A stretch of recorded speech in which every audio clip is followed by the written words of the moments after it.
and welcome back to another episode of All Influencer Wrestling as we continue to roll on with the championship to crown our first ever $1 million champion. Following their wins last week, we start out with Lucette Foster versus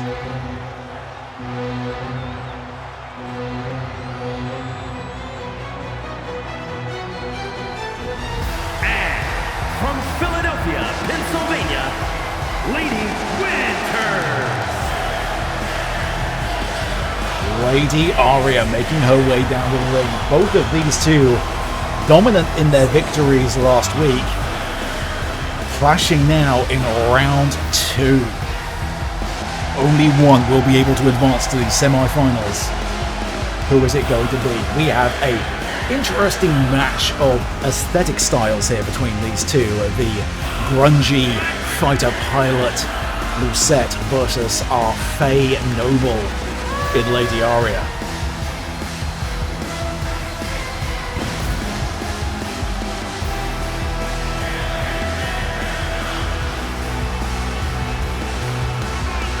Of course, we have a packed show prepared for you tonight with not only the remaining bouts for round 2 of this championship, we do have the rest of the roster in performance in some form. We're going to mix things up a little bit. We've got a triple threat coming up for you after this match. We do also have all of the competitors who did not advance to round 2 of the tournament have been thrown into a giant 4-way tornado tag team match.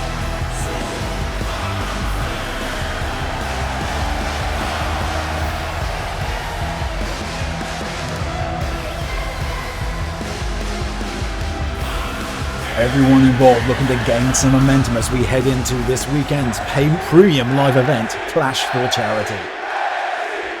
But that's later, this is now.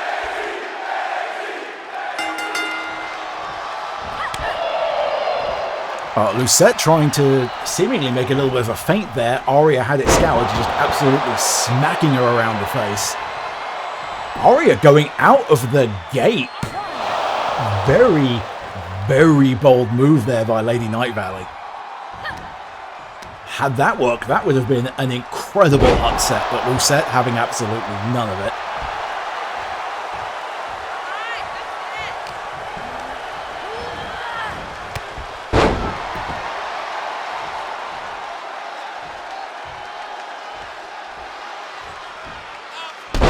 Oh, Night Valley absolutely stalking Foster there with that drop knee to the face.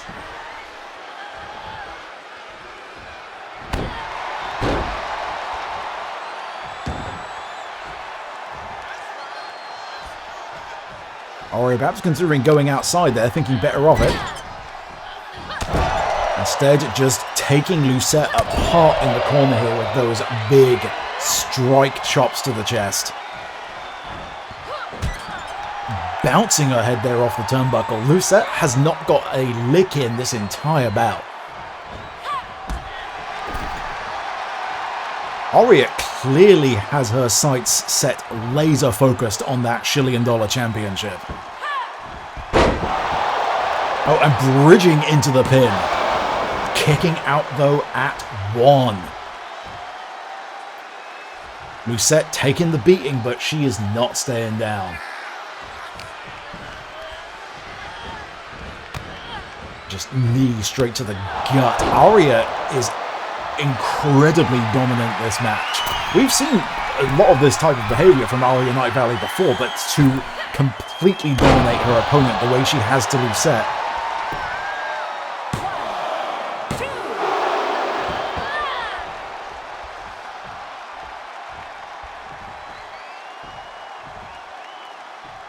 Lucette Foster seemingly trying to roll out the ring, perhaps hauling herself back onto the ropes there.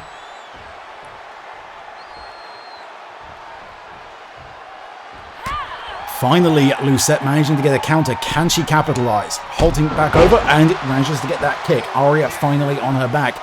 Is this going to be a shift in the momentum Lucette desperately needs at this point in the match?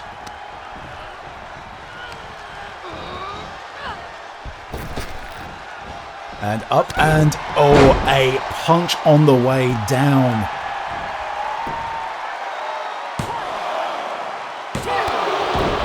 Only good for 2, though.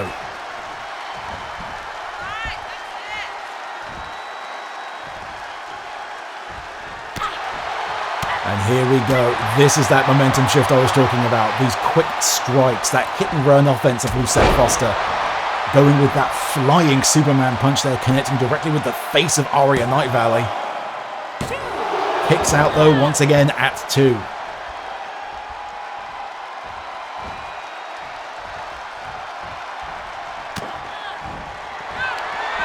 Oh, and hoisting her up onto the shoulders there. And there it is, the go to sleep from Lucette Foster. That may well have done it. Barely recovering just in time, clutching the jaw. Aria Night Valley able to come through. We have a flying elbow though off the top. The momentum of this match has completely shifted. Lucette performing an absolute mugging on Lady Night Valley at this point. Up to the top rope. Oh! Aria had that scouted, able to dodge out of the way of that stomp. Taking a moment though to play to the crowd, definitely an unwise move. Allowing that quick 3-strike offense of Lucette to get landed.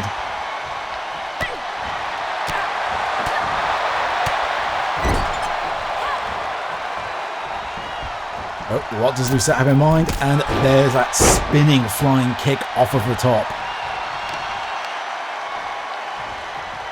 Pulls Aria back up, and that dragged knee to the face.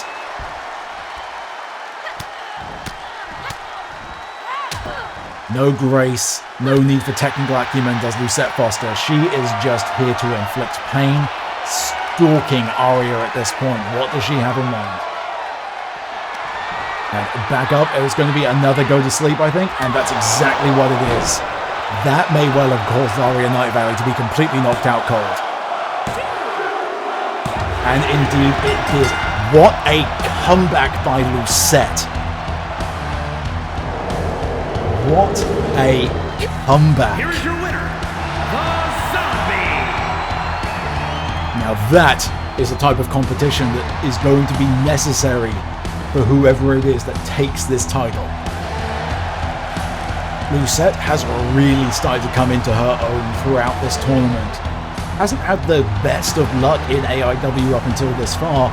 Really more stealing wins than taking a dominant performance, but over these last 2 matches, this tournament seems to have been the driving shift that Lucette Foster has needed to really be done for that title. Kicking things off with an explosive start here on AIW. We will be right back, shifting our focus over to the other side of the roster for that triple threat match.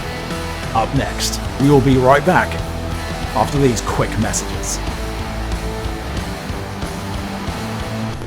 Hi, I'm Captain Turiant Guidel, most dashingly handsome pirate in all of Loomsdalaminster and the Clout Missioner of all Influencer Wrestling.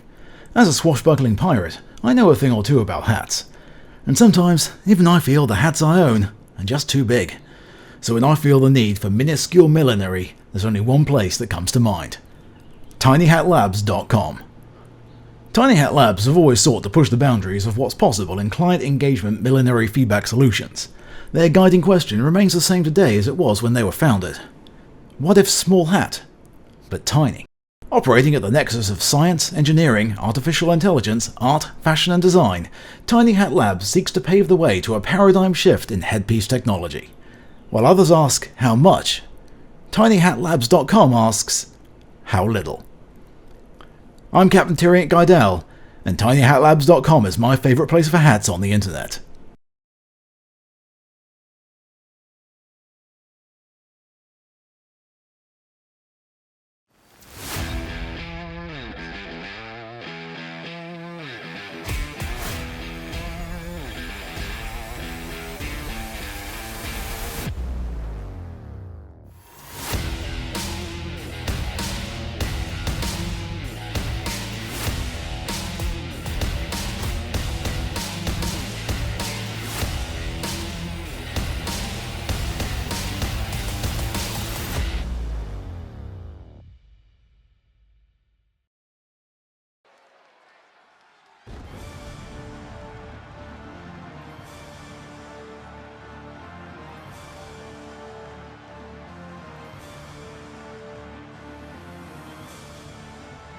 And bringing us back, he debuted 2 weeks ago fighting the Phantom. Is a triple threat match.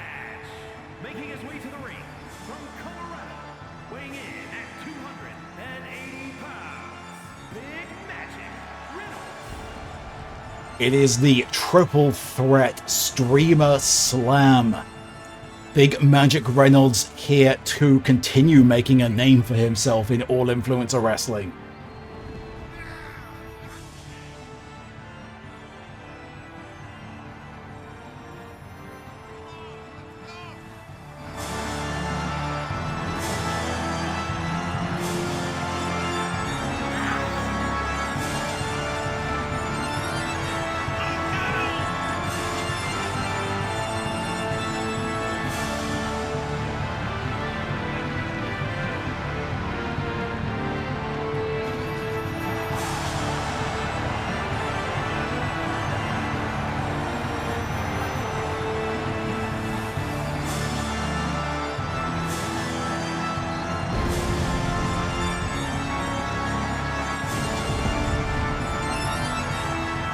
Big Magic Reynolds here, putting his dedicated experience wrangling the lab goblins, ready to wrangle some opponents here in the AIW ring.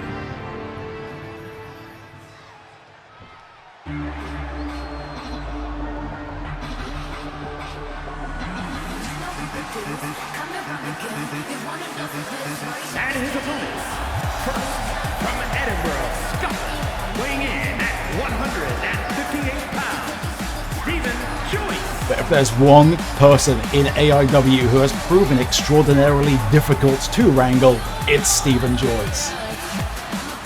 This high-flying fan favorite, really proving that when he strikes out by himself, he is a force to be reckoned with.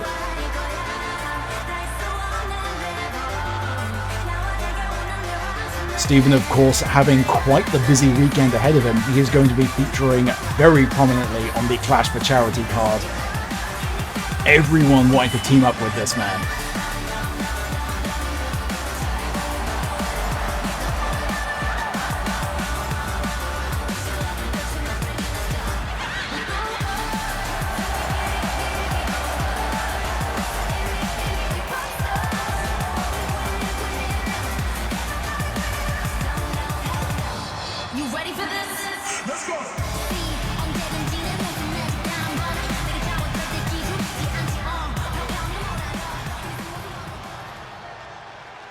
Activating combat mode.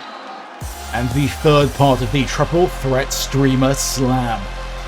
A man who has really struggled in All Influencer Wrestling, yet to get a single win. Representing Chaos from Norwich, England, weighing in at 225 pounds, the Captain. Chris Cornelius facing some dear friends tonight. Interesting to see, will that cause yet another loss, or will he be able to pull one out this time?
Activating combat mode.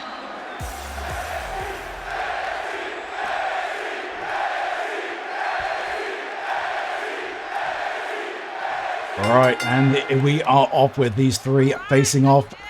Phineas and Stephen locking up first, with Reynolds stalking in the back.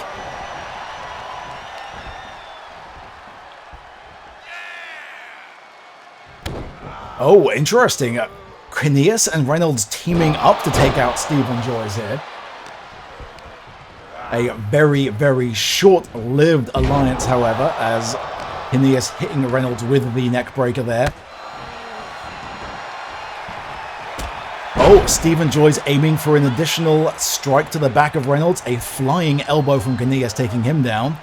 Reynolds sending Knias to the outside. Able to hang on, though. I don't think Reynolds realizes Knias is still on the apron. Managed to get him just in time, though. And once again, Knias hanging on there, failing to be sent down to the floor. Oh, and a giant slam there by Reynolds onto Stephen Joyce.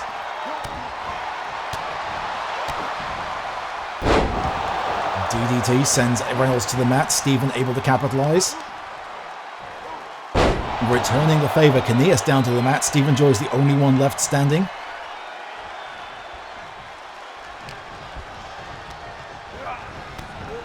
Oh, and a different double team there. Stephen sending Knias right into that big boot of Reynolds. And there's that spinning head scissors takedown we've seen so many times from Stephen Joyce. It's worked out well for him in the past. Is it going to work out here? No, only a 1. Stephen Joyce now very sensibly ducking out while the other two go for it. Where did Stephen Joyce pull that sledgehammer from?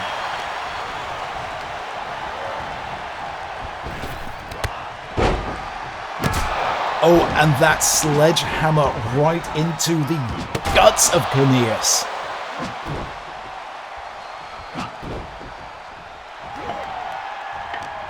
Chris Knias saying absolutely none of that. Put that down. Oh, manages to catch what may have been a clothesline from Reynolds into that swinging neckbreaker. Stephen on the outside, possibly thinking about retrieving another weapon. No, just doing a little bit of extra crowd-pleasing dance there from Stephen over the top rope, back into the ring. Oh, manages to miss the kick there as... I don't know what Knias was really going for there, but I think he took the worst of it. Possibly a reversal there by Reynolds.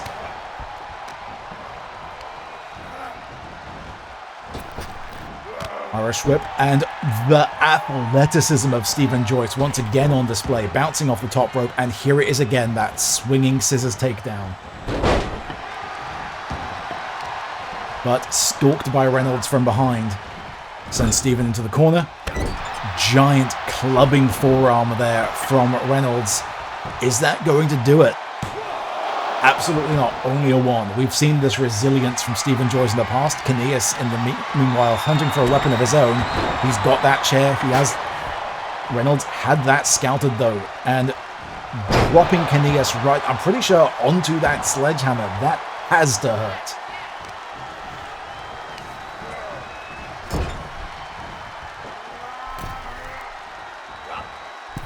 Stephen up to the top rope. What does he have in mind with Reynolds here?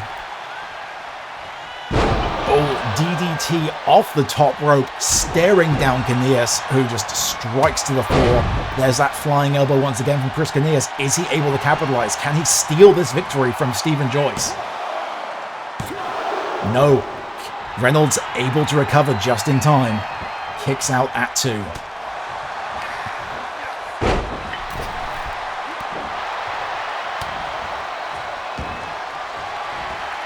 And oh, that's it. That's the hat slam. Knias, though, up, able to break it up in time.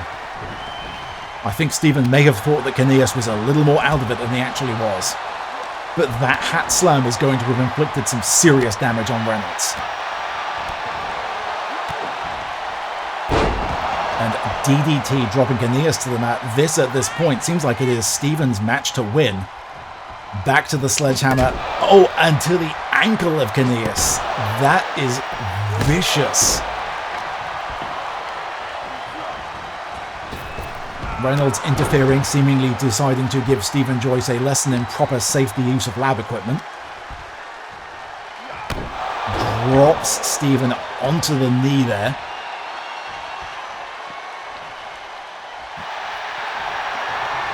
And, oh, with that bear hug, this is not the type of hug Stephen wants. Phineas coming in to break that submission attempt up. And just strike straight to the spine of Reynolds. And down he goes. Stephen still very much in this. There's that flying kick once again. Phineas able to counter.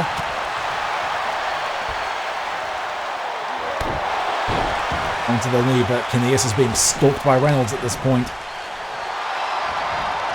Just ragdolled across the room. Oh, and now Reynolds has the sledgehammer. This is a bad situation for Phineas. Stephen there with that swinging DDT. This may be it. No, Phineas is up, able to break up the pin attempt.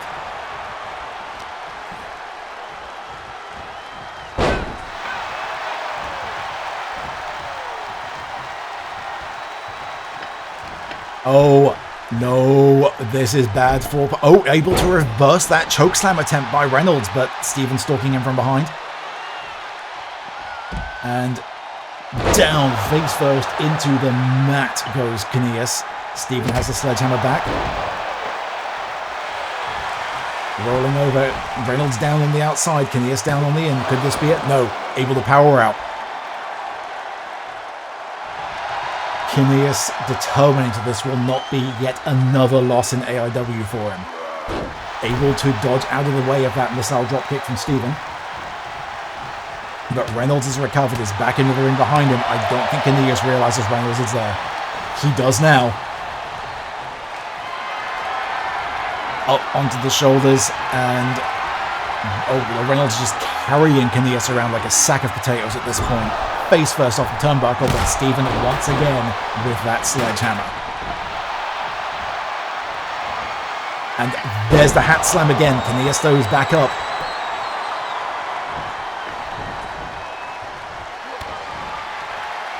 Oh.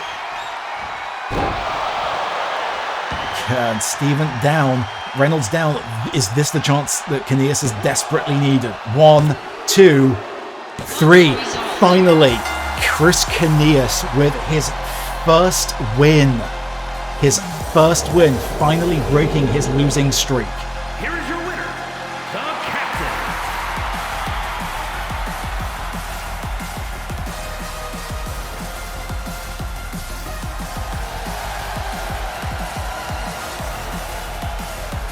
You have to wonder, what is a brutal match like that going to do for the friendship between these three men?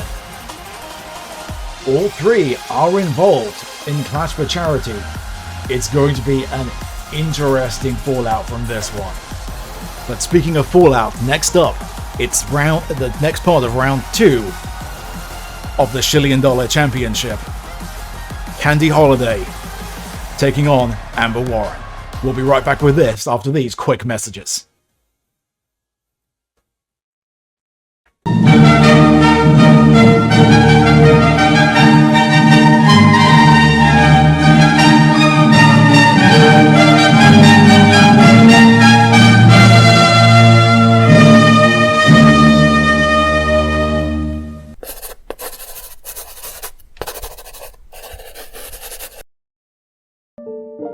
Luz tried everything to open the door, but it wouldn't budge. Hammers, axes, magic, saws, more magic, fire, even more magic, and magic explosions. Still, the door refused her. Why? After all this time and effort, why wouldn't the damn thing open? Sure, it was an enchanted door that would open the path to a potentially catastrophic amount of magic pouring back into the universe, causing endless natural disasters that would drown or bury most cities from existence. But there was an equally high chance that wouldn't happen, and that the magic had been sealed away by ignorant fools for nothing. She had to believe there was a reason why she could tap into a sliver of the magic locked behind the door. That this was it, her singular life purpose.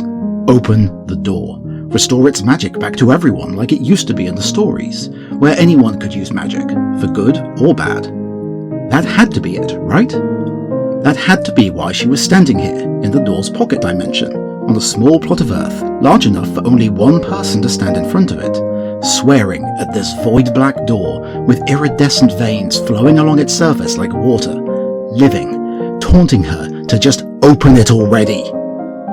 So why was it so hard to swing the damn thing wide?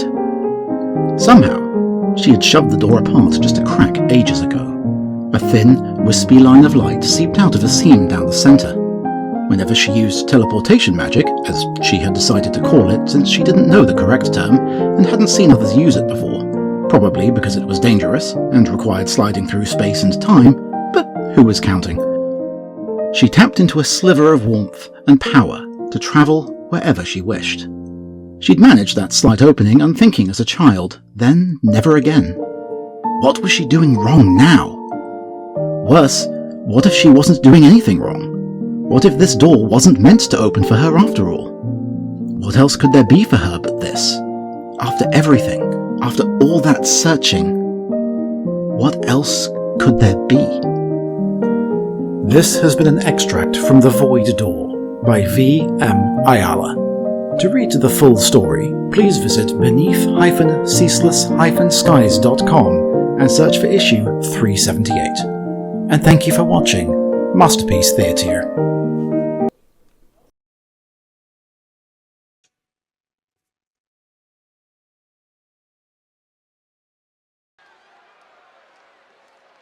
Welcome back, welcome back. The following contest is scheduled for one fall. Making her way to the ring from Colorado, Holly Day.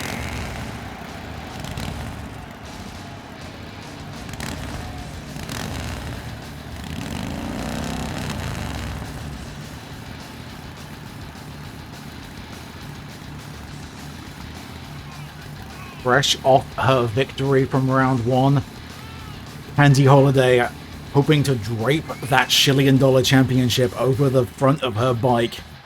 It would make an impressive adornment.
Her opponent, fresh off her debut last week in round 1 of the tournament, Amber Warren striking out with a dominant showing.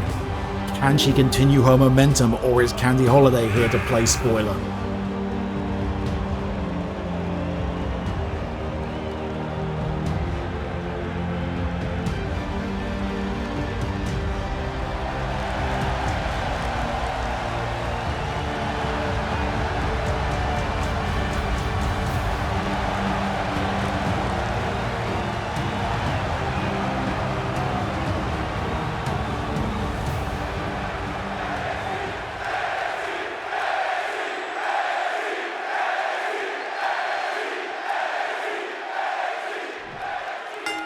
And we are off. This one, another one of these seemingly now traditional tall v small matches we've seen so frequently here in AIW. Candy absolutely outsized by Amber Warren, but that has never been an issue for her. She is quick. Those strikes are dangerous. Oh, though, that dropping onto the back, the hardest part of the ring there, that is going to hurt. Amber sending Candy right back into the ring. And that's what I'm talking about, though. Amber took her eyes off Candy for a moment and is immediately capitalizing, sending her flying out the ring, following up immediately with that diving forearm. And that strike to the face. And now the clubbing blows laying down. This is, you give Candy Holiday an inch, she will drive that bike a full mile.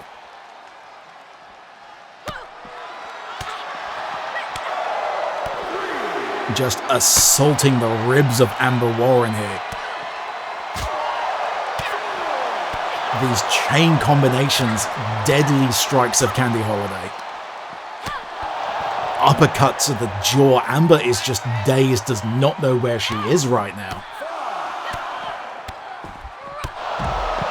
These quick combination sequences of Candy Holiday. This is the signature style we've come to expect from her.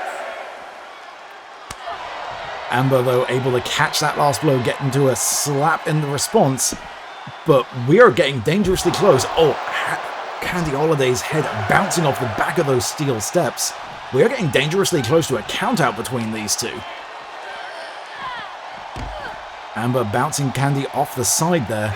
Ref's already at the 8 count. Candy realizing, diving back into the ring. Amber needs to get back in there. Oh no, Candy says no. Candy breaking the ref's count. She is not happy with just a count-out victory. Candy wants to win this by pinfall or submission.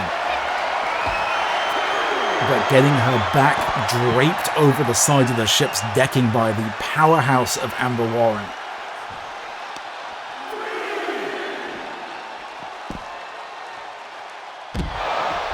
Dropped down onto that wooden decking. Amber now seemingly out for a revenge after that vicious strike sequence extension of Candy Holiday, just ragdolling the smaller opponent around.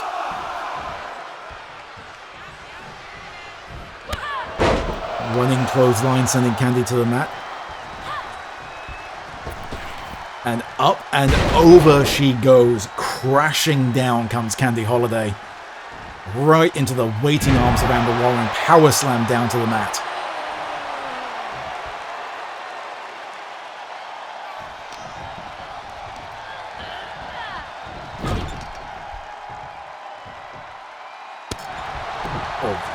Vicious knee straight into the gut of Candy, over and face first into the canvas. That kip up from Amber really just showing off at this point. Candy looks like staring up at the lights. Is anyone home? There is. Kicks out at 2.5. You could see the frustration there on the face of Amber Warren. She thought she had it with that one.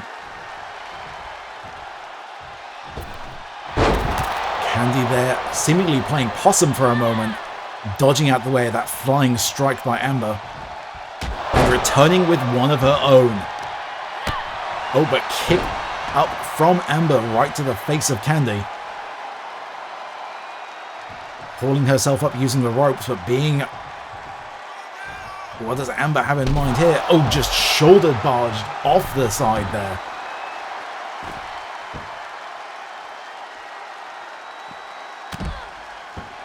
Elbow drops right into the gut, and another. There is no give on that wooden decking. That is going to be trapping Candy between the bulk of Amber and that wooden decking that she's lying on. Back into the ring.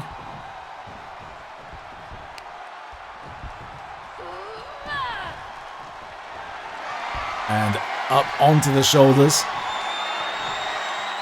Fall away slam by Amber Warren. That may well have done it. No! It does not get closer than that. Amber thought she had that. I thought she had that. The crowd thought she had that. Candy, though, her resilience once again showing through, driving Amber up to the top rope. Frog splash.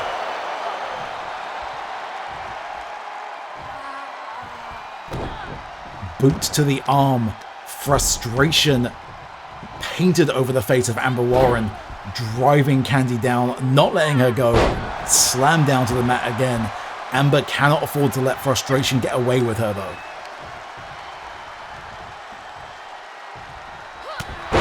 Of sending Candy down to the mat with that powerful club. And there's that counter from Candy. Pulls Amber up to the top feet. And a running clothesline. And another. Catches the boot from Amber and knocks that leg out from under her. Candy firing up. Can she maintain this momentum?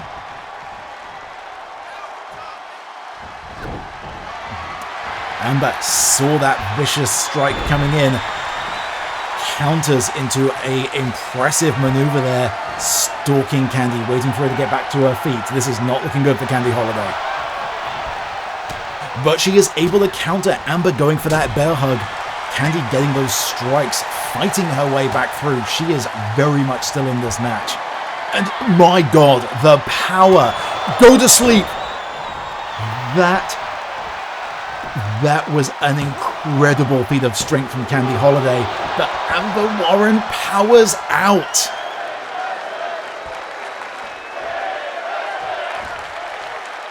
An incredible show of resilience by both of these wrestlers, neither willing to give even an inch. Spinning flying kick from the top rope by Candy.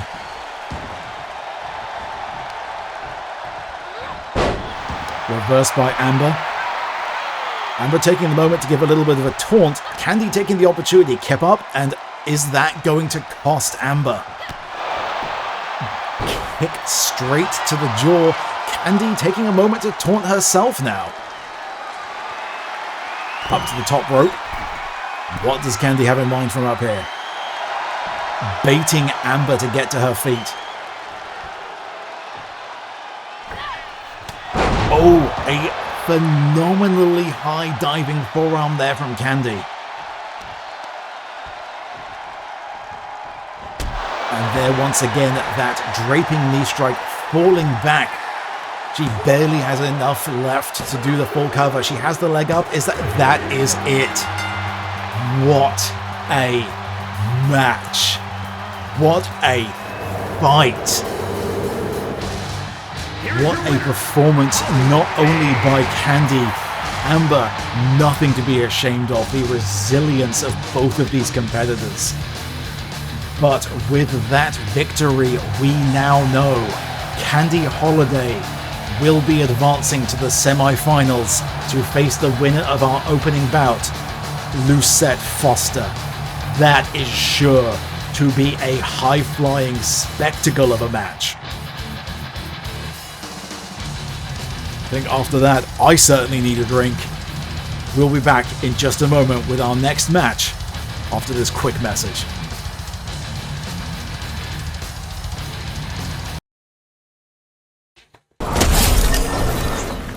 Okay, I just murdered Vegeta with a truck. What the hell is this game? And she came down the stairs, breast in boobily. I wasn't ready. Woo, that was good. Nope. I looked at the map, went, where's the boss? Oh, it's that way, and immediately went in the wrong direction. If that is not a perfect example of my sense of direction, I don't know what is. You're the new farmer. I see. No offense, but you look like you've never held a tool in your life. Excuse me, Jim. I am well adept at holding my tool. Thank you very much. The Flow Guardian, not me. The God Emperor made me do it! The God Emperor made me do it. Yes. Oh, can I get away with yelling that in real life, please?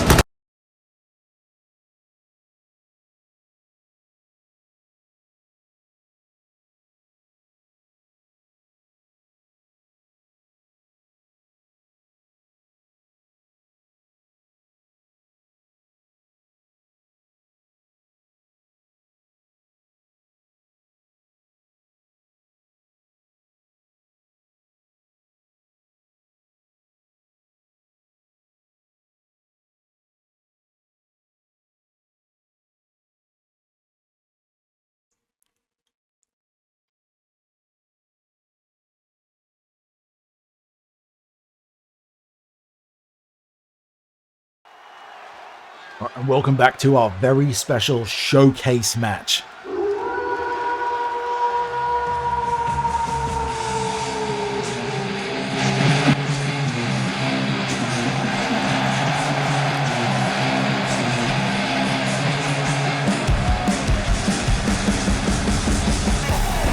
A chance for redemption for all of the competitors who are knocked out in round one of the $1 million tournament. Tag team match. Introducing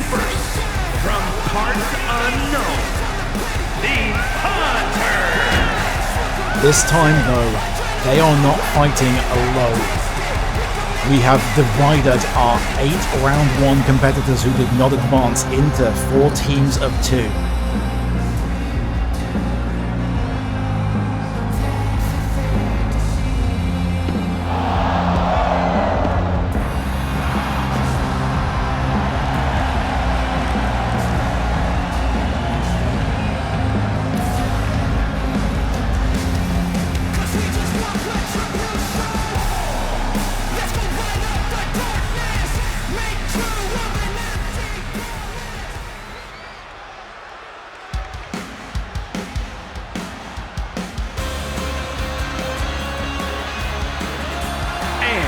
From overseas, Violet.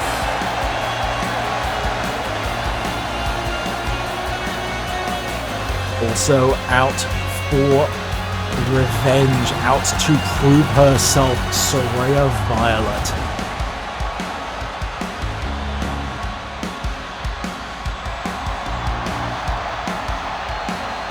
It will be interesting to see how these two are able to coexist. That could be said, though, of every single one of these teams. None of these have teamed before together, and with it being a tornado match, everyone is going to be active in the ring at once. This will be a real test of how well these teams are able to work together.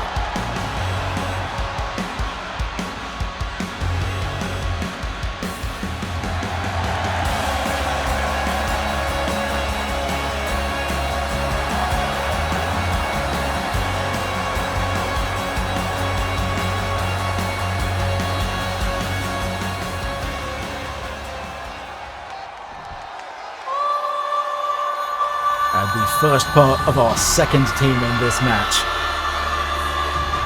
And from San Salvador, El Salvador, La Llorona.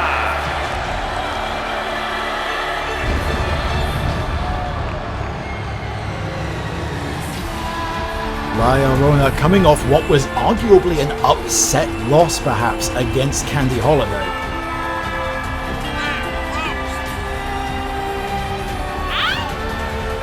She cannot be in the best of moods after losing out with a shot for that championship.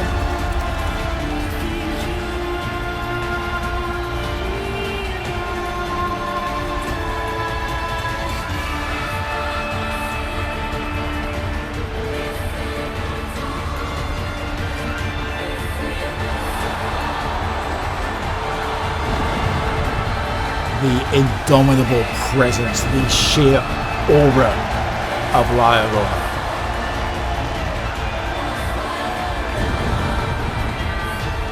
But how is she going to work with a partner?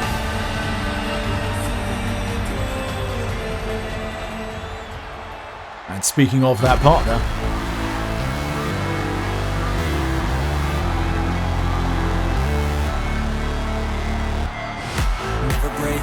And representing Team Bring It, from parts unknown, the Warrior Princess. as you watching at home may have realised by this point, the teams have been assembled based on the tournament bracket, which does result in La Llorona and Ashapol forming a team together. These two towering powerhouse women. This is going to be an incredibly dominant team if they can work together.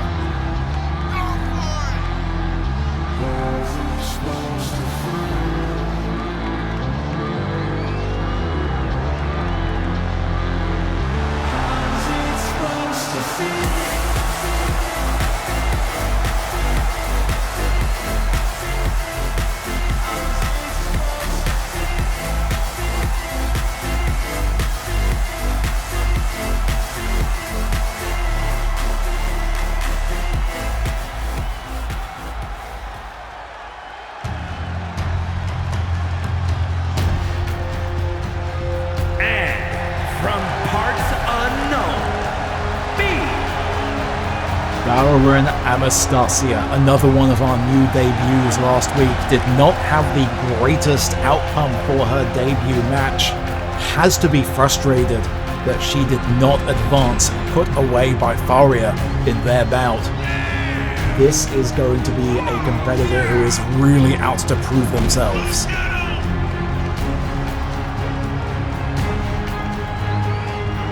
Used to a quick assassination style of fighting, could she be the element in this match which is going to play spoiler to that Team Olaivona and Ashapal?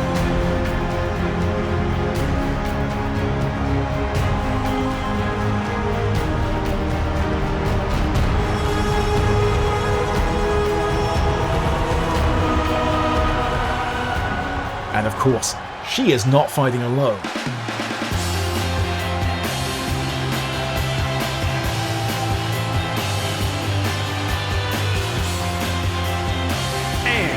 From New York, the Animal Princess.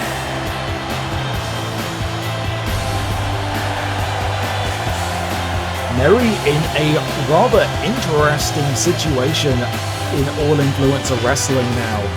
The very stop-start friendship / rivalry with Battlestar Galactica seeming to have at the very least last week called a ceasefire as Mary congratulated Val in the ring, after losing to her in the first round of this tournament.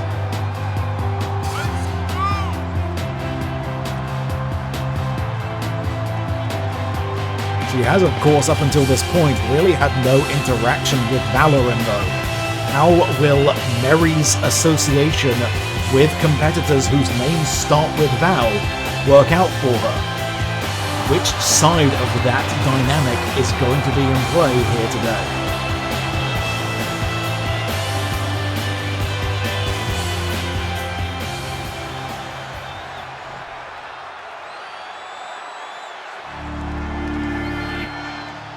And from New York, MJ.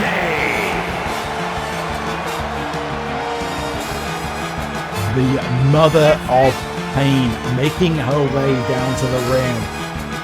This type of chaotic match, very, very much familiar ground for MJ here. The catch, of course, being she is not fighting alone.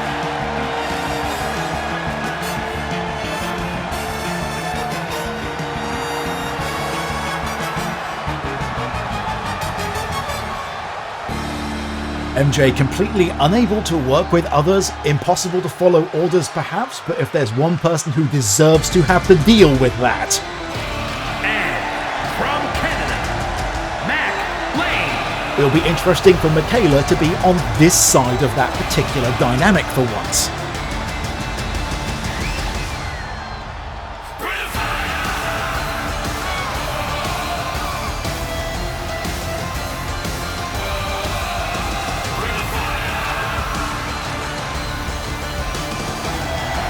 How will Mac do trying to have to work with somebody who refuses to listen to what they told him to do?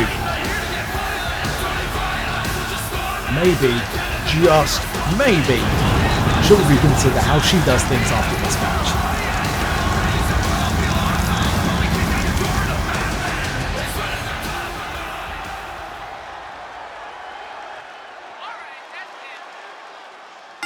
And we're off. As a reminder, this is a 4-way tornado tag team match. All competitors are legal. All 8 competitors active at all times.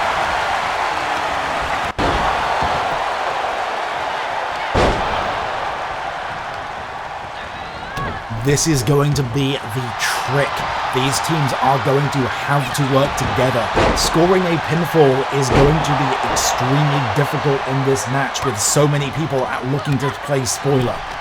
You are going to have to eliminate all the other teams to incapacitate them to be able to score a pinfall yourself. The partners are going to have to watch out for each other.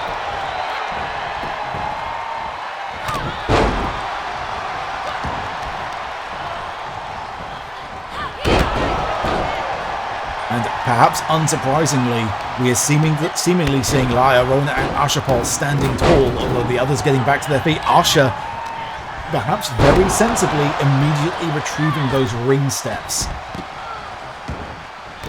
stalking Mary on. Oh, this is about to be very, very bad for Mary. Mac, though, picking up Valoran and slamming her down onto the wooden decking there.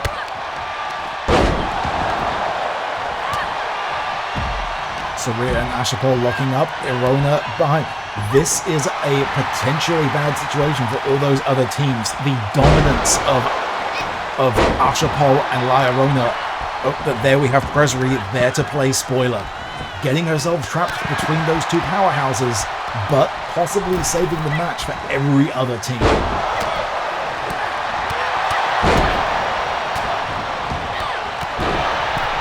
Everyone coming back into the ring, and there, as I mentioned during her entrance, Valor and Anastasia going with those quick strikes on Ashapol.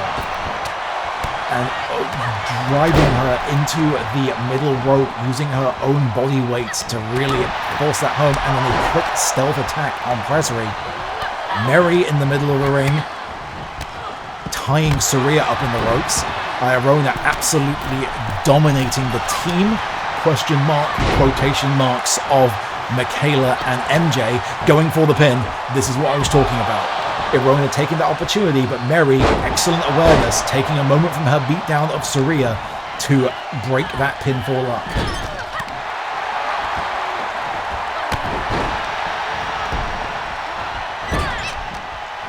Mary clearing house in the middle of the ring at this point. Slamming MJ down. Locking eyes on Lyrona, still holding that turnbuckle.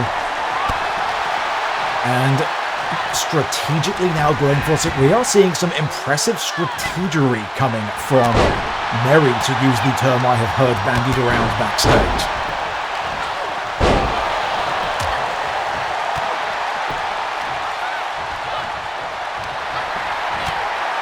Iorona looking up with Presri as MJ and Saria go at it. Iorona, I was so distracted by the chaos outside of the ring, I almost missed that pinfall attempt by Iorona, but Presri able to maintain the match still ongoing. There is that climbing, swinging DDT from MJ though. One, and not enough to keep Iorona down, kicking out only at one.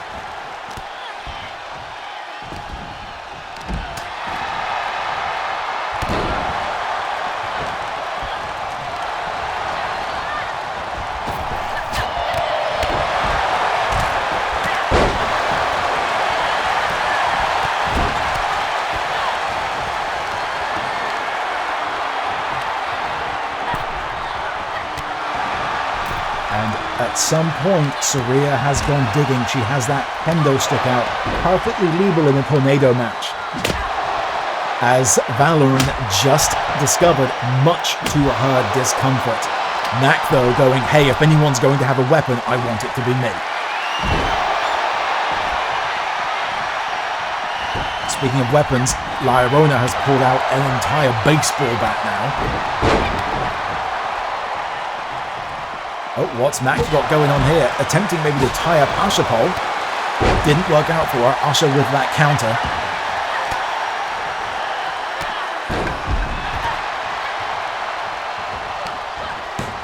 And there once again, that ridiculous swinging, climbing DDT that we have seen from MJ so many times. Oh, trying to go for that same spinning head scissors we've seen Stephen Joyce use to such great effect, but Michaela getting in the way, playing spoiler. Oh, what does Asha have in mind? Up and down, the height that MJ just fell from. Oh, is Asha going for a submission? Oh. Mac going for a pinfall, but everyone tearing through to break that up.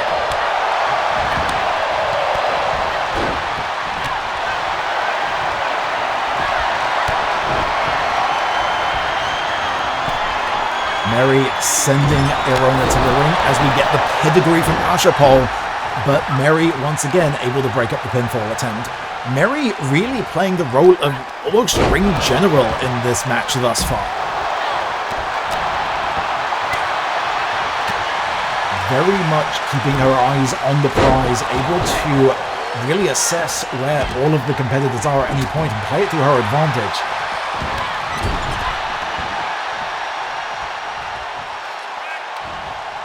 Michaela Pressery in the middle of the ring, scraping DDT there from Pressery. Is that switching her attention out to the Mother of Pain? If she can keep this up, Asha Pole seemingly knocked out perhaps in the corner there, if she can get this pin through whilst everyone else is busy on the outside. But no, Asha has recovered. Could this be an opportunity for Asha Pole now? Saraya back in the ring. May well be vital to the outcome of this match.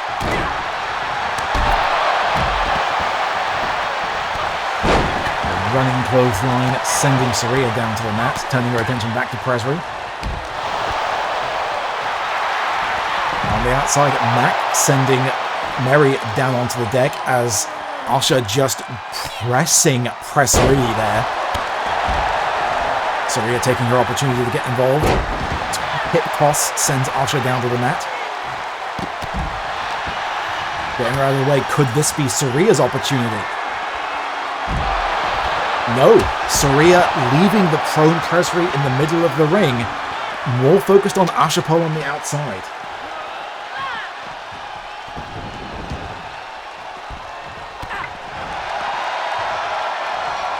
Michaela alone in the middle of the ring now.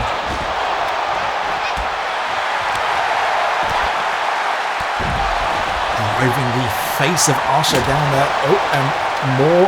We have Valorant and Pressery now locking in the middle of the ring with Mac. And up and over goes Michaela.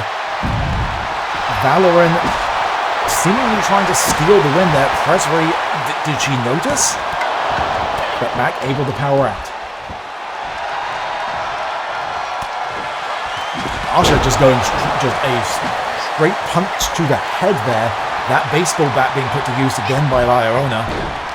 Mac in the middle of the ring alone with Pressery. There's a kendo stick that's just rolling further out of her grasp, so maybe not the best thing, but oh, a stomp straight to the spine of Pressery. If she can capitalize with everyone else distracted, could this be Mac's? Never mind. Nope, here comes Saraya once again. Mac is no longer in a position to win this match. Takes a kick to the back of the head by Saraya, and most of the competitors now back in, with the exception of Mary and MJ, who are recovering on the outside. Asha once again, pedigree.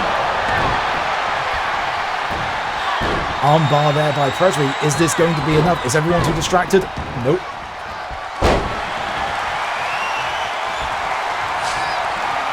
Mary has the sledgehammer back out once again. That swift face strike from Asha Pole going for the pin. The ref sees it. So does Mary. Once again, Mary responsible for keeping this match rolling on. But gets planted into the mat by the Mother of Pain for her troubles. Double pinfall. Saraya got there first. Asha able to power out. One, and there's the pinfall. Nope.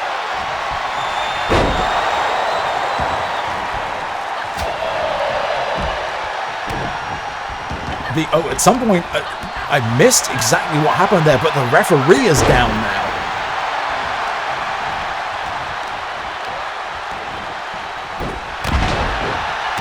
This is just pure pandemonium at this point. The ref is thankfully back up on their feet. We're going to have to check on her after the match.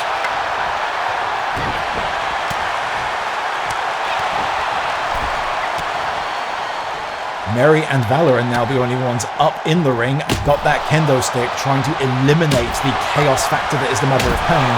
Fall away slam, sending Saraya crashing down onto the ship's deck.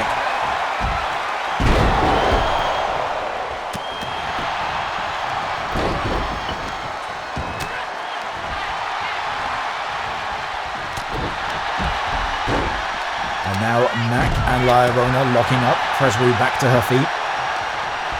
Mary taking a moment to recover, but getting herself back up as well. DDT on Michaela by La Llorona, but with Asha Pole... Where even is Asha Pole? There she is, behind Pressery. Busy, not able to help capitalize. Oh my god, Mary just broke that kendo stick in half over the head of Pressery. Mary is no longer playing, but she is at the mercy, or lack thereof, of the tandem team of Ashapol and La Llorona. This is a very dangerous position for Mary to be in. Somebody needs to pay attention. Presley there. Presley able to get that note, able to notice what was going on, just barely able to save Mary.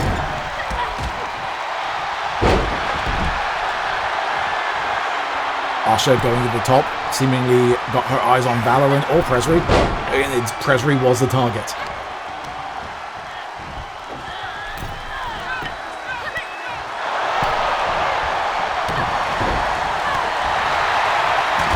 MJ countering the strike there from... Presley got that down in the middle of the ring, and yet again, Mary is the one to come and save the matchup for not only her team, but all the two other teams involved as well. But takes a massive kick from the Mother of Pain for her troubles. Possibly a very smart move here by Presley. A submission is the way to go. Ashapol sees it though, able to kick in. Submissions are the way to do a victory in this type of match. If you can inflict enough pain to where your opponent cannot help but tap out very quickly, far faster and more effective than going for the pinfall.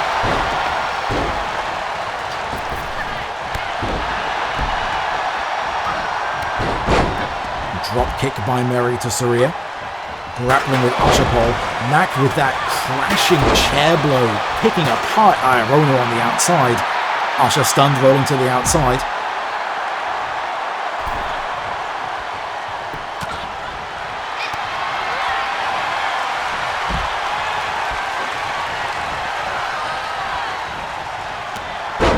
Clothesline by Michaela, Mac and Mary. Mac now going for a suplex perhaps? Nope, just a strike to the top of the spine. Mac and Mary now the only two left in the ring.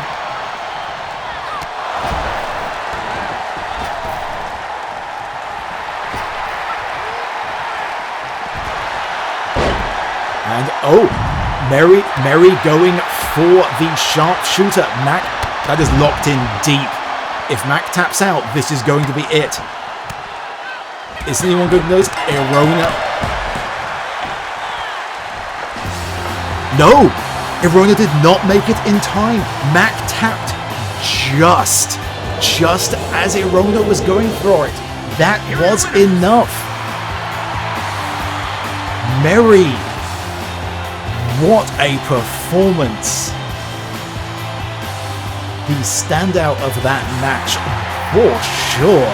The ring awareness and acumen that Mary showed throughout that match was genuinely impressive.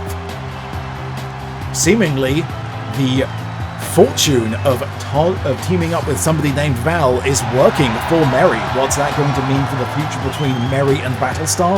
Will that mean a future team up between Mary and Valorant? What a match. Sheer chaos. Well, after that is done, I need a quick break. I'm sure all of you do as well.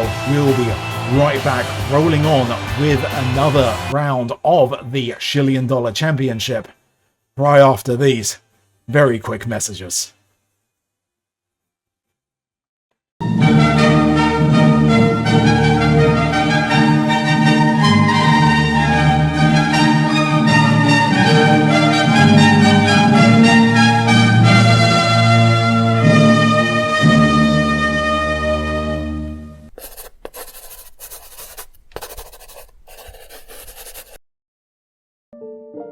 Luz tried everything to open the door, but it wouldn't budge.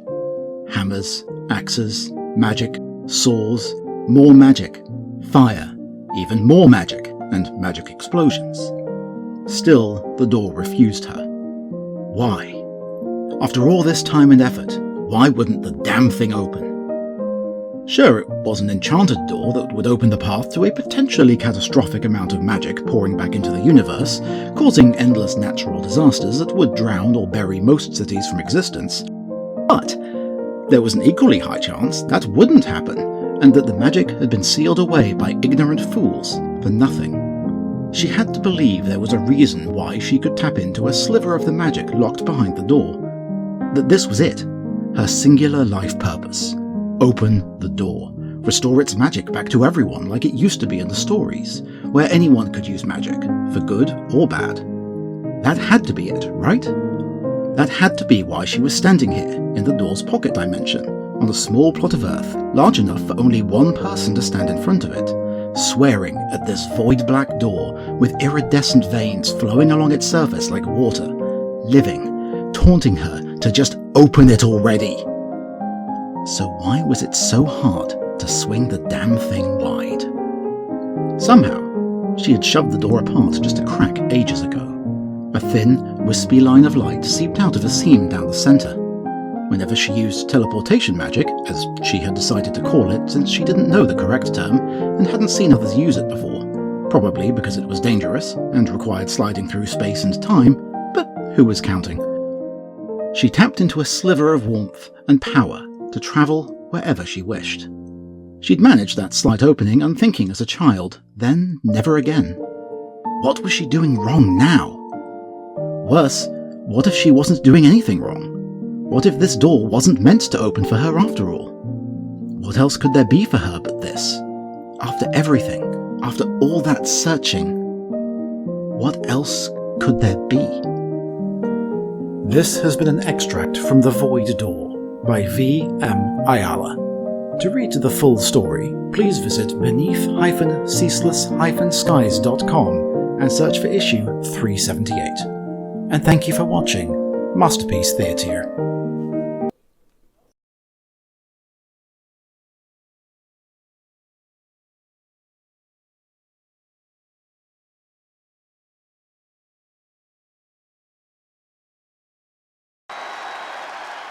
Welcome back to another quarterfinal. I'm still exhausted after the chaos of that last batch. Quarterfinal round in the $1 Shillion tournament. By India, the specialist, Faria Ahmed. Victorious in her debut bout.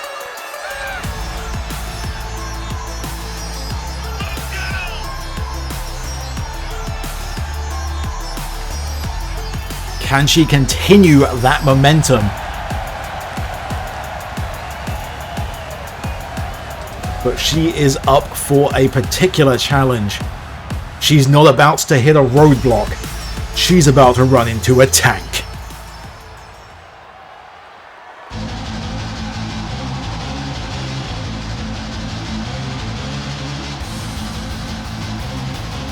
And representing chaos from Valhalla, the Tank.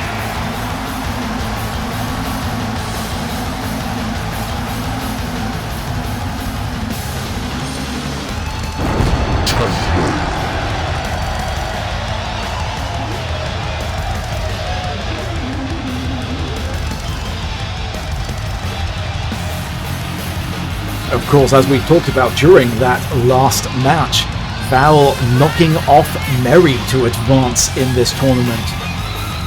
You have to imagine that putting over her friend/rival has given Val a definite boost of confidence in this tournament. And of course, watching her tank main team partner, Chris Caneas, get his first victory has to have lifted the mood backstage for that team somewhat. Can Val keep up this victory momentum?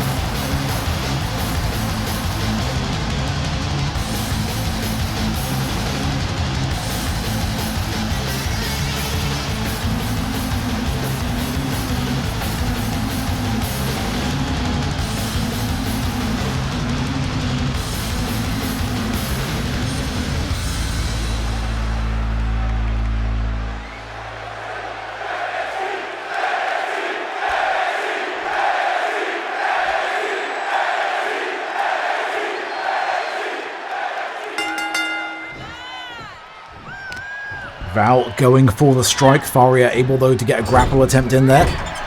Look at the air that Faria just got on that drop kick. Straight to the head of Battlestar Galactica.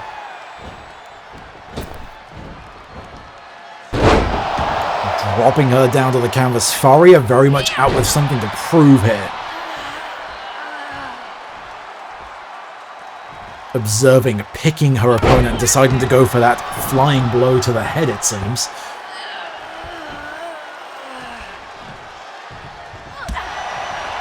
Strikes to the knees and up, and Val able to counter. Running clothesline.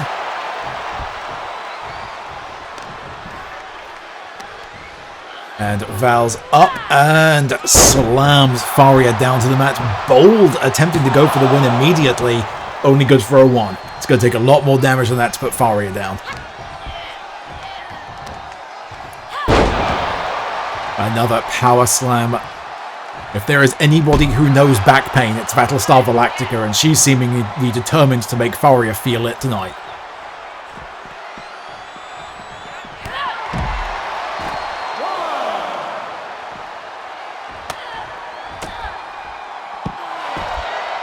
Face down into the wooden deck, taking a moment to just drink in the adulation of the crowd there. Giving Faria, though, a moment to get that counter in. Eyeing Battlestar up. Sends Faria crashing into the decking. Back into the ring. Avoiding that ref count out.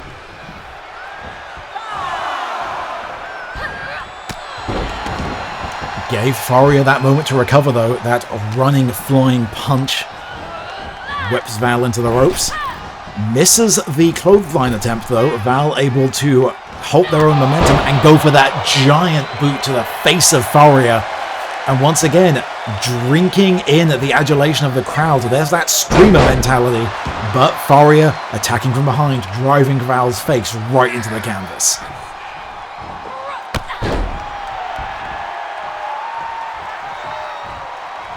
That's the problem that all of these streamers in AIW need to watch for, is just starting to drink in the clout that we're all here for. It can distract you. Val able to kick out at 1.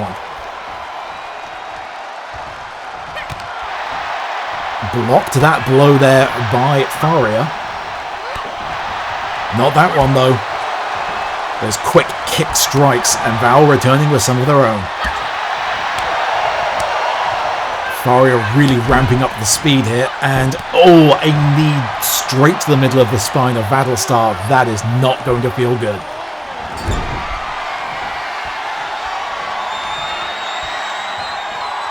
Faria just waiting in the corner for her opportunity, countered by Val, just sending her flying over the top. And swinging around.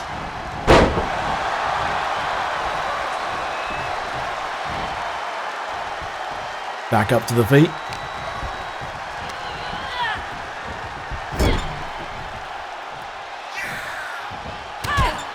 Just a clubbing elbow blow going up to the top. We don't often see Battlestar do that. Corkscrew drive from Battlestar Galactica there.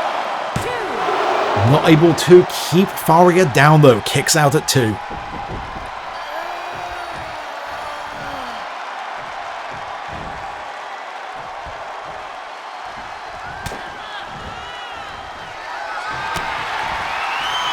Seemingly trying to size Faria up for something. Oh, and up.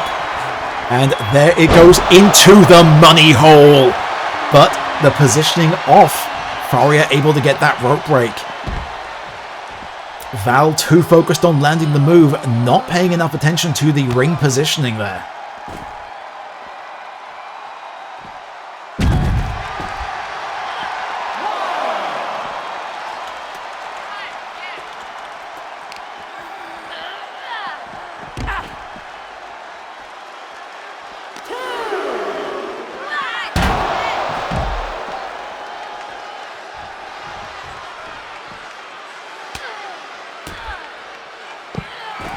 Val, frustrated at this point perhaps, just focusing on planting Faria's face into the deck over and over.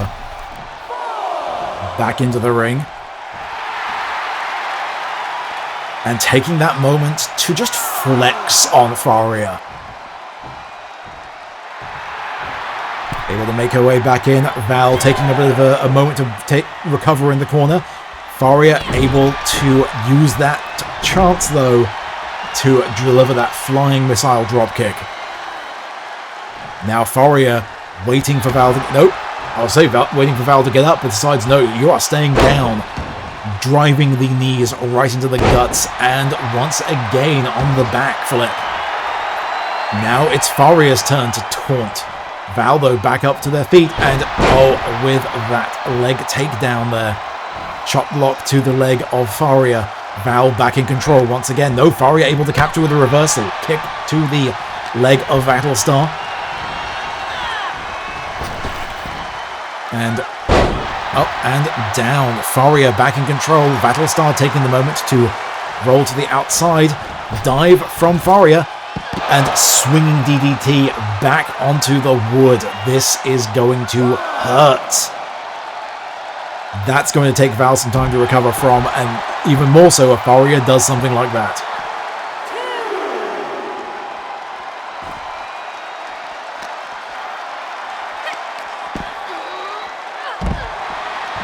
Spinning stunner there from Faria.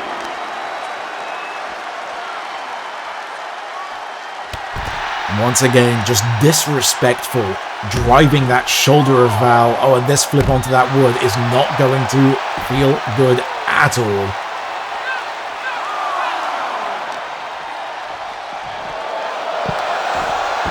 Val just taking dive after dive after dive onto the ship deck here.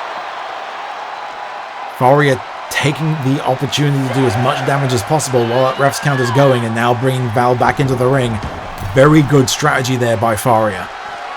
Taking full advantage of the outside.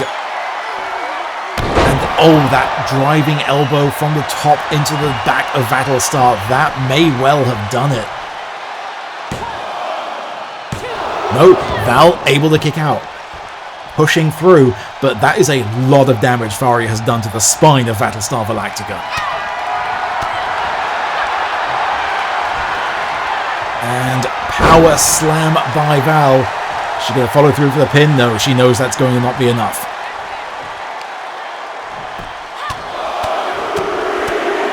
And there's that frustration boiling over. The tank main mentality of Battlestar going, I'm done with anything flippy, I'm done with anything complicated or technical, I'm just going to punch you in the face. But Faria waiting for her opportunity, and she's maybe found it? No, Val counters.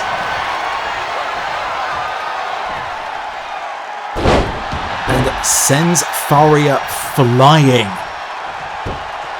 Now it's Val's turn to wait for the opportunity to present itself, which she finds. And up, and here it is again. Money hole, second time.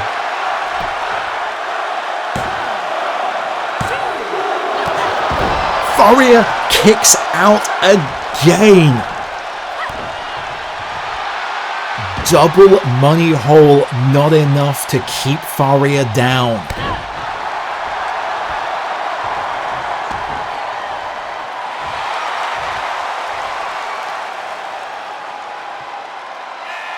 Val just baiting Faria up, and big slam into the corner.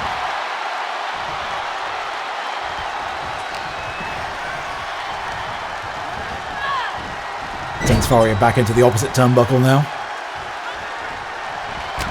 Oh, Faria able to counter with a quick elbow. And has Val locked in for, there's once again that swinging DDT.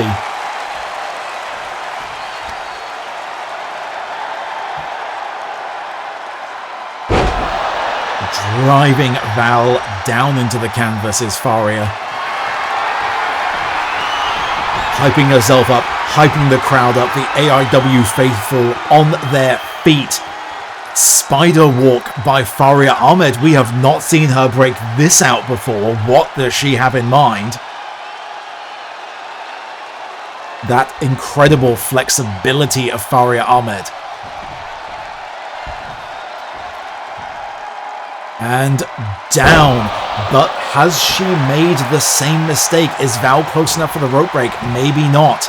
I think that may have done it. 1, 2, and Faria has done it. She has put away Battlestar Galactica.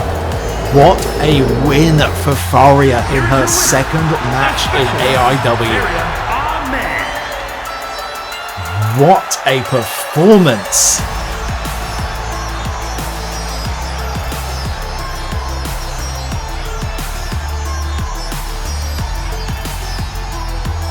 That is both Vals now knocked off. Valorant in the first match, Battlestar in the second.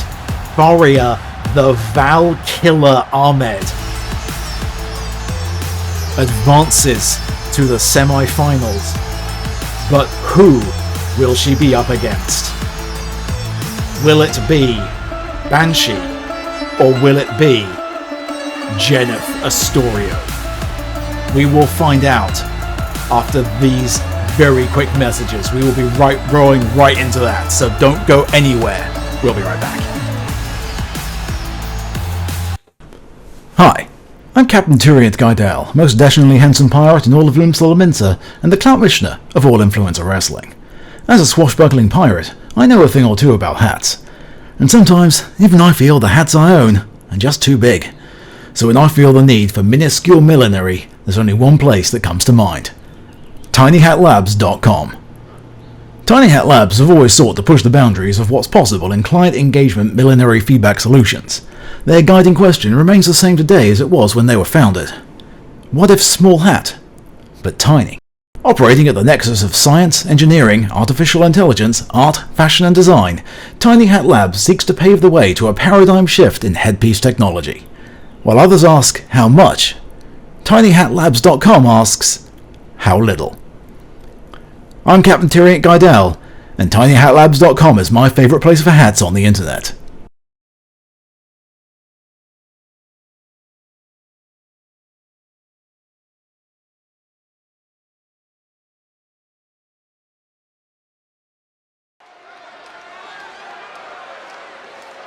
Here comes the money.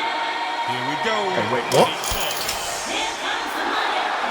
The following contest. I did not get golden tickets. No, what is he doing? Making his way to the ring. What? From Authority Hey, Megacorp HQ. Troy, Weighing in Did you- at 275 pounds. what is he? GT.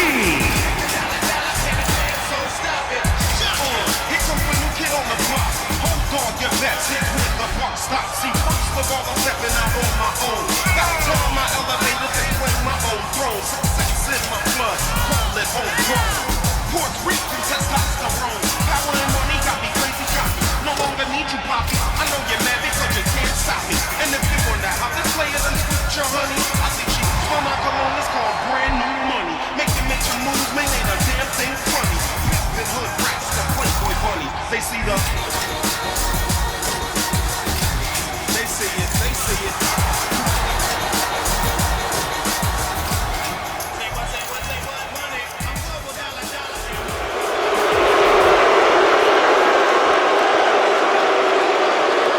out to this ring week after week, all to your boos.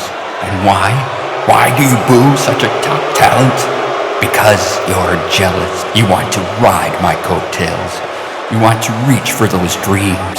You want to have that house. You want to be able to afford food. You want to be able to have that career.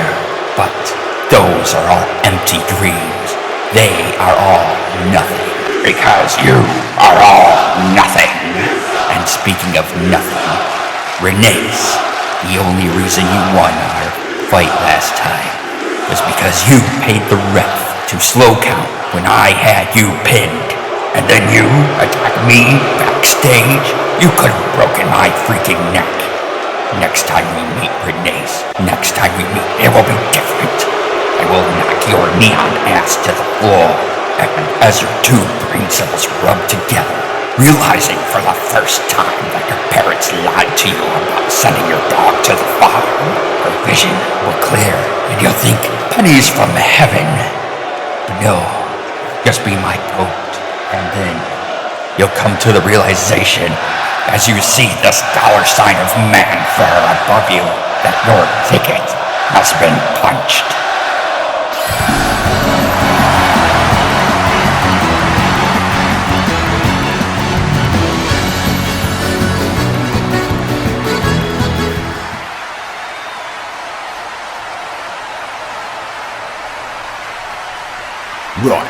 golden ticket, I've had it with you and Renee getting in the way of me running my show.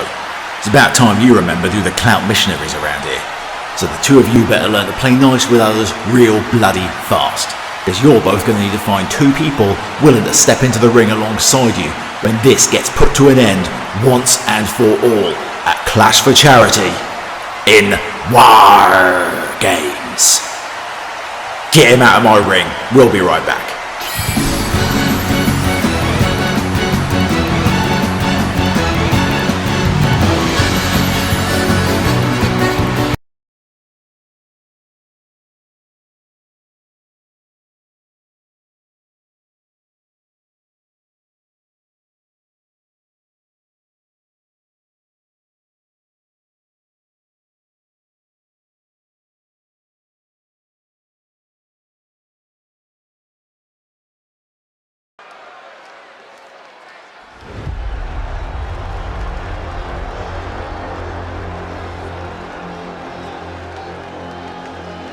Right, while I deal with the fallout from what just happened there, we need a little more time to get our final main event in place, so we are throwing out a quick impromptu match for you. The Phantom is going to take on Steve Sparks. Making his way to the ring from wherever he wants, weighing in at 294 pounds, the Phantom.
And his opponent from Minnesota, weighing in at 268 pounds, Steve Unpredictable Sparks.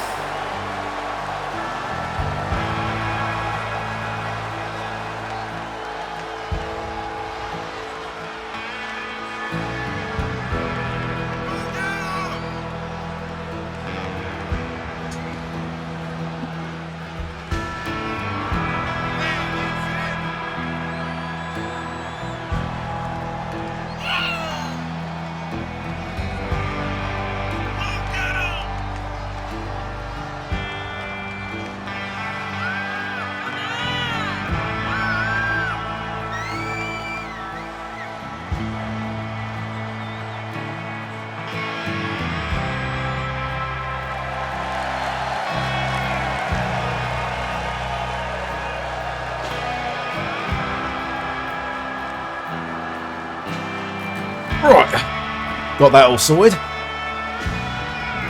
Terribly sorry about that, viewers. Thankfully we have Phantom and Sparks able to step in last minute to get things sorted out. But we do have that match locked in. We are finally going to be putting this nonsense between Renace and the Golden Ticket to a rest once and for all at Clash for Charity this coming Sunday.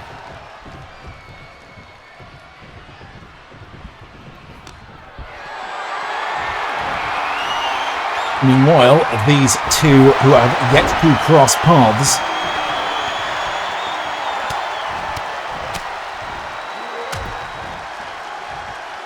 Steve Sparks been dominant thus far throughout his time at All Influencer Wrestling, though he did manage to fall just short of claiming the title from Abel Ferron.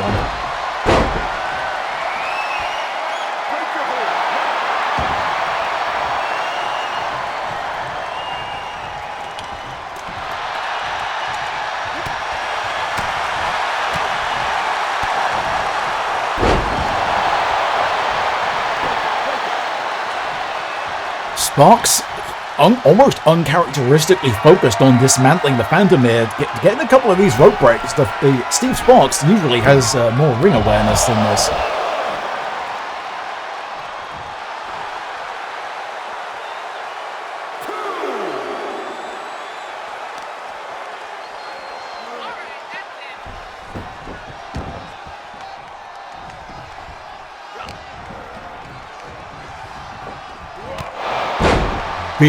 Big spinning back kick there by Phantom to Steve Sparks. Down there, sending Sparks' teeth out of the ring with that one. And another running shin strike there, but Sparks back up. Phantom taking a moment to show off just that dangerous red mist we've seen him empower thus far, but Sparks able to take advantage of that momentary distraction. Wrenching the arm of the Phantom there.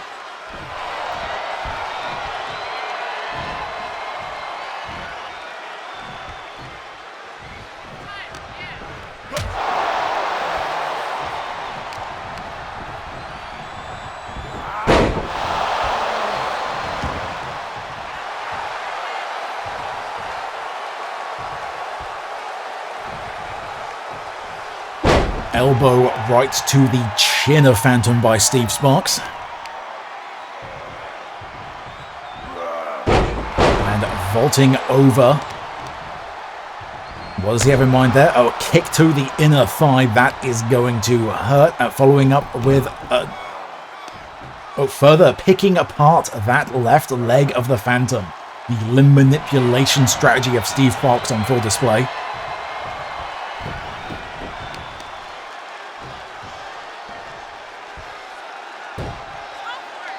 And there we go, once again tying him up. This is the style of Sparks we've seen, that vicious technical manipulation of those limbs. Just wrenching the torque in on that. Followed up by a blow to the head. Sparks very much in control at this point.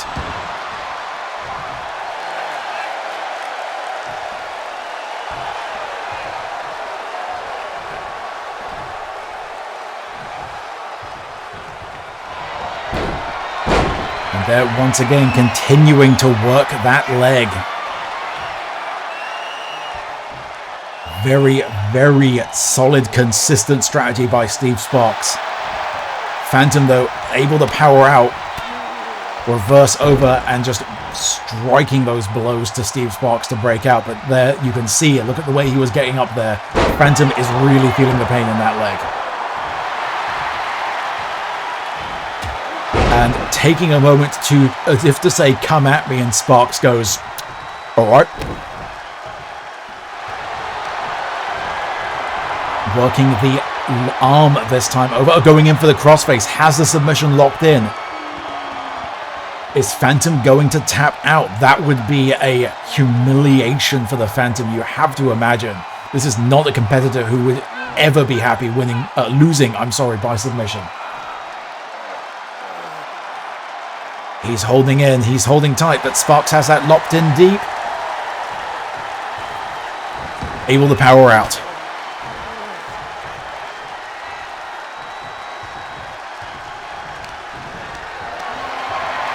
Phantom definitely looking for some retaliation here.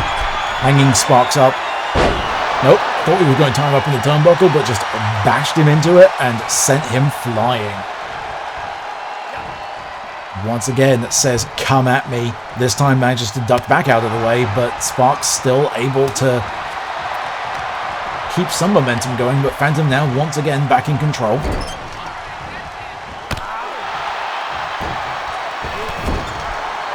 Just stomping into the chest of Steve Sparks, but he was able to grab hold of that leg and retaliate. And there once again, you see the strategy of Sparks. That left leg gave out from underneath the Phantom.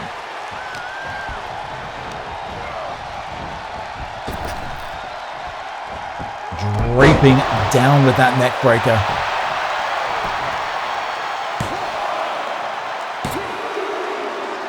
And Sparks with the win.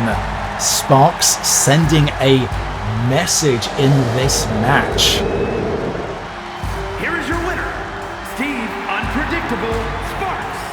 I can also confirm I have just heard back. Renace has locked in his team for War Games. Renace's 3-man team will be himself, Stephen Joyce, and Chris Caneas. We will see who Golden Ticket is able to convince to be on his side. But for right now, everything is sorted. And we will be right back in just a moment with our main event, the final round of the quarterfinals, Jennifer Storio versus Banshee. We will be right back.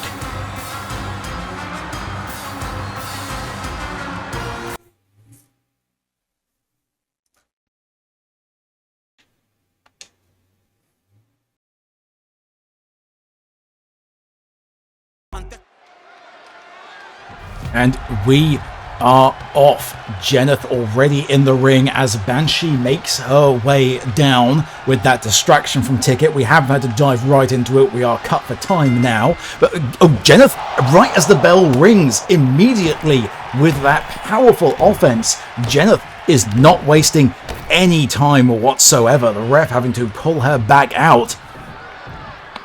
We saw this last week with her round 1 match as well. The frustration has boiled up over Jennifer Storio.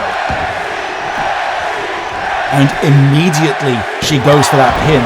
Banshee kicks out at 1. Jeneth is here to make a point. And the point is she's angry and she is not taking it anymore. Knee strike to the face of Banshee. Had a very competitive match with Michaela Lane last week, but Jeneth is furious.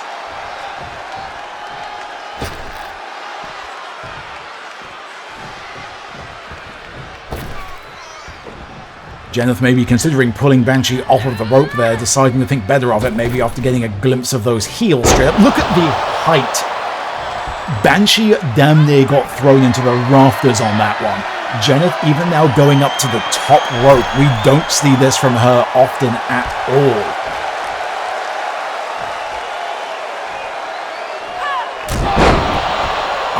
That sounded like a broken bone.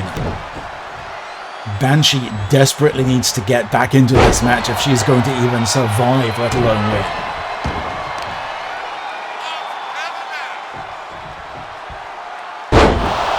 Jeneth, of course, if you recall, had quite the losing streak herself through her initial time here in AIW, and it has pushed her to the edge.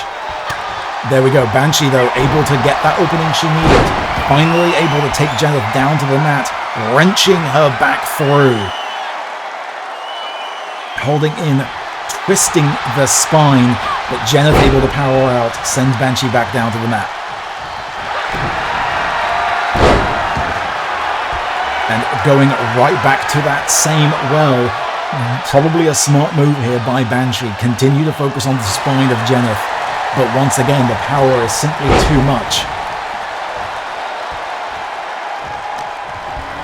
They lock up and send Banshee off of that top with a middle rope. And Banshee able to get enough momentum to knock Jeneth off balance, but it is not enough. Up and once again, damn near took Banshee's head off with that middle rope. Going for the pin. 1. And that is it. Banshee made a valiant attempt to fight back through that, but Jeneth, the power and the anger pulling her through. Jeneth Astorio advances to the next round.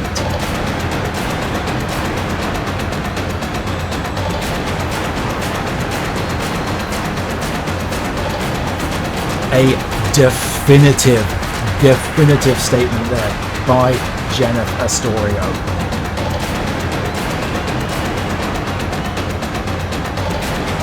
This, of course, means in the semi-final of the $1 Million tournament, Faria will now have to go up against Jeneth.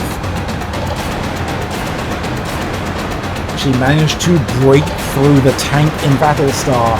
How will she fare up against Jeneth? Meanwhile, on the other side of the tournament, Lucette Foster has advanced to take on Candy Holiday.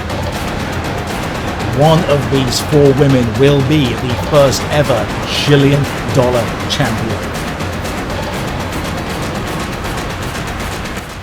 But before that, this coming Sunday, it will be the first All Influencer Wrestling premium live event, Clash for Charity. And I can confirm we have heard back, whether by convincing them or paying them, Golden Ticket has assembled a team for War Games. The Golden Ticket will be teaming with Steve Sparks and Brock. Golden Ticket, Sparks and Brock versus Renace, Stephen Joyce and Chris Caneas. Kicking off that, this means we will be having, earlier that same night, the Battle of the Steves. Sparks will be taking on Stephen Joyce one-on-one, the winner gaining advantage for their team in that War Games match. We will see you back here on Sunday for all of that fallout, along with many other phenomenal matches at Clash for Charity. And next week, next Thursday, right here on All Influencer Wrestling, will be the semi-finals of this very tournament. Lucette versus Candy, Faria versus Jeneth.